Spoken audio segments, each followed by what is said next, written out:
விருச்சிக ராசி என்பர்களுக்கு இந்த ஜூன் மாதம் நிறைய ஒரு மாற்றங்களை கொடுக்கக்கூடிய ஒரு மாதமாக இருக்குமா அப்படின்னு கேட்டீங்கன்னா, உங்களுக்கு இந்த ஜூன் மாதத்துல கொஞ்சம் விரயங்கள் ஜாஸ்தியா இருக்கும். விருச்சிக ராசி என்பர்கள் முதல்லயே நான் நெகட்டிவா சொல்றேனேன்னு நீங்க நினைச்சுக்காதீங்க. ஏன்னா உங்களுக்கு கொஞ்சம் நீங்க கேர்ஃபுல்லா இருக்கணும். ஏன்னா ராசி ஆரம்பிக்கும் போது இந்த ஜூன் மாதத்துல விருச்சிக ராசி என்பர்களுக்கு 8ஆம் இடத்துல இந்த குரு பகவான் இருக்கிறாரு. 4ஆம் இடத்துல ராகு பகவான். கொஞ்சம் மெடிக்கல் இஷ்யூஸ் வர்றதுக்கு வாய்ப்பு இருக்கு. மருத்துவ செலவுகள், வயதானவர்களாக இருந்தீங்கன்னா உங்களுக்கு தேவையில்லாத உடல் உபாதைகள் திடீர்னு வந்து போறதுக்கு உண்டான ஒரு வாய்ப்புகள் அதிகமாக இருக்கும்.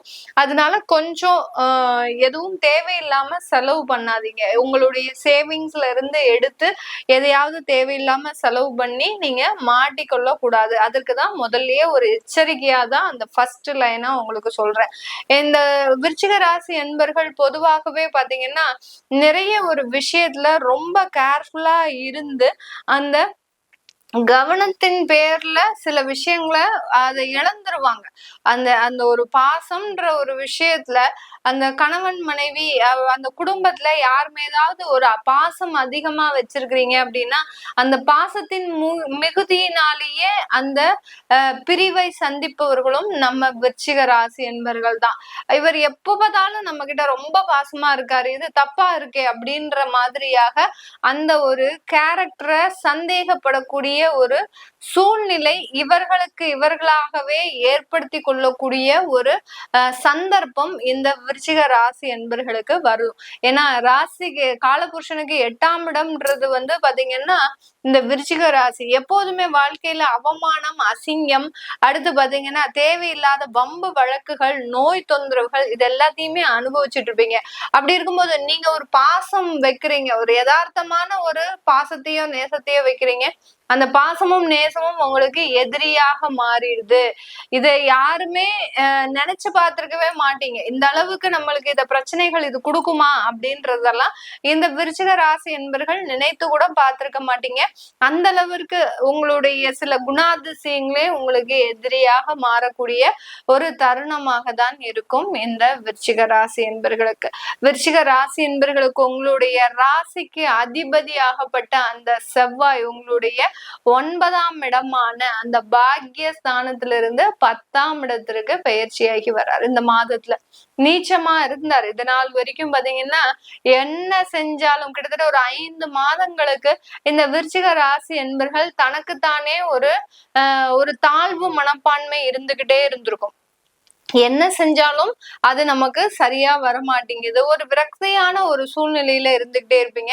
அது எல்லாமே இந்த காலகட்டம் மிகவும் ஒரு நிவர்த்தி அடையக்கூடிய ஒரு காலகட்டமாக தான் இந்த விருச்சிக ராசி அன்பர்களுக்கு இருக்க போகுது. அதனால 10ஆம் இடத்துல அந்த செவ்வாயும் கேதும் சேர்ந்து பயணிக்கும் போது தொழில்ல நல்ல ஒரு ஸ்டேபிளான பொசிஷன், அதாவது நிரந்தர தன்மைன்றத இந்த காலகட்டத்துல பெறக்கூடிய ஒரு நேரமாக இருக்கும். இந்த ராசி என்பர்களுக்கு தொழில் மூலமான அதிகப்படியான வருமானங்கள் 11ஆம் இடத்துல இருந்த அந்த கேது 10ஆம் இடத்துக்கு போறதுனால அந்த தொழில்ல இருந்த லாபங்கள் அளவு குறைவா இருந்திருக்கும். இந்த ஜூன் மாதத்துல இருந்து அதெல்லாமே அதிகரிக்கக்கூடிய ஒரு மாதமாக தான் இந்த விருச்சிக ராசி என்பர்களுக்கு இருக்க போது. இந்த காலகட்டம் மிக அதிகப்படியான ஒரு அதாவது எல்லா பிரச்சனைகளையும் விட உங்களுக்கு இந்த குடும்பத்துல இருக்கக்கூடிய பிரச்சனைகள் தான் கொஞ்சம் தொந்தரவை கொடுக்கக்கூடிய ஒரு டைமா இருக்கும். அதனால இடைவிடாமல் சில பிரார்த்தனைகளை செஞ்சுட்டே வாங்க. இந்த மாதம் முழுவதுமே பாத்தீங்கன்னா ஏதாவது ஒரு வேண்டுதல்கள் வச்சுக்கோங்க. உங்களுடைய தெய்வத்துக்கு எந்த தெய்வமாக இருந்தாலும் சரி அந்த தெய்வத்துக்கு ஒரு வேண்டுதல்களை வச்சுக்கிட்டே வாங்க. ஏன்னா சில விஷயங்களை நம்ம சாதகமாக்கணும் அப்படின்னா அங்க ஒரு தெய்வ பலம் உங்களுக்கு கண்டிப்பா தேவை. எப்படி ஒரு அரசாட்சி அமைக்கிறான் அப்படின்ற போது ஒரு பக்கபலமாக 10 அமைச்சர்களை வச்சுக்கிட்டு அடுத்து பாத்தீங்கன்னா ஒரு பக்கபலமாக ஒரு கோயிலை கட்டிட்டு இந்த ஒரு தெய்வ பிரார்த்தனை இதெல்லாம் சேர்ந்து இருக்கிறது தான் ஒரு அரசாட்சியே. அதே மாதிரி தான் நீங்க விருச்சிக ராசி என்பர்களும் பாத்தீங்கன்னா எல்லாத்தையும் ஆளுமை பண்ணக்கூடிய ஒரு திறன் இருக்கு, எல்லா பிரச்சனைகளையும் சமாளிக்கக்கூடிய ஒரு திறமையும் இருக்கு.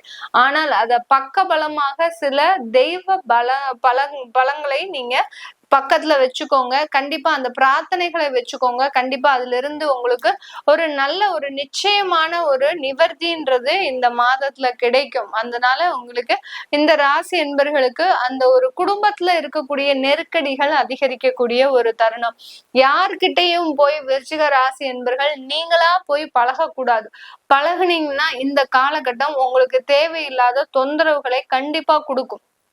இப்ப புதுசா நீங்க ஒரு கல்லூரி பருவத்துக்கே போறீங்க அப்படின்னா அந்த இடத்துல தேவையில்லாத நபர்களோட பழக்கங்களை நீங்க விலக்கி கொள்ளணும். அது இல்லாம நீங்க போய் ஒரு ஒரு நீங்களே அவங்களுக்குள்ள ஒரு மிங்கல் ஆகணும் அப்படின்னு நினைச்சு நீங்க சில வேலைகளை செய்யும் போது அங்க தேவையில்லாத பிரச்சனைகள் உருவெடுக்கிறதுக்கு உண்டான ஒரு டைமாக தான் இந்த விருச்சிக ராசி அன்பர்களுக்கு இருக்க போது. இந்த காலகட்டம் உங்களுடைய 5ஆம் இடத்துல அந்த சனி பகவான் இருக்கிறதுனால குழந்தை பிறப்புக்காக சில வளர்ச்சிகளை, அதாவது சில மருத்துவ செலவுகளை எடுக்கக்கூடிய ஒரு தருணம். இந்த காலகட்டம் 2வது குழந்தை பெற்றுக்கணும் அப்படின்னு ஆசைப்படுறவங்களும் அதற்குண்டான ஒரு வாய்ப்பாக தான் இந்த மாதம் அமைய போகுது.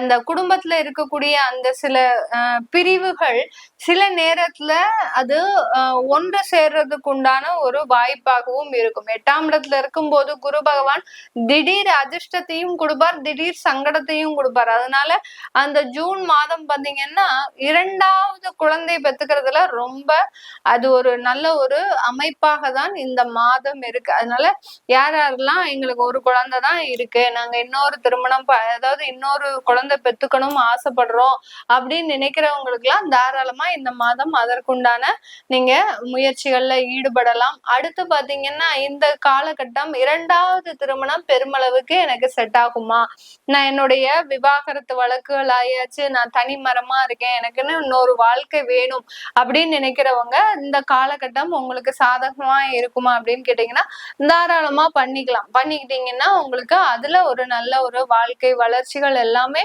அமையக்கூடிய ஒரு நேரமாக தான் இருக்க போகுது. இது எல்லாமே நம்ம கோச்சார நிலவரப்படி பலன்களை சொல்லிட்டு வந்துட்டு இருக்கிறோம். உங்களுடைய தசாபுத்தி பலன்களை, சுயஜாதக பலன்களை பார்க்கணும் விருப்பப்படுறவங்க கீழே இருக்கிற நம்பருக்கு வாட்ஸ்அப்ல அப்பாயின்மெண்ட் வாங்கிக்கிட்டு நீங்க என்கிட்ட கன்சல்ட் பண்ணிக்கலாம்.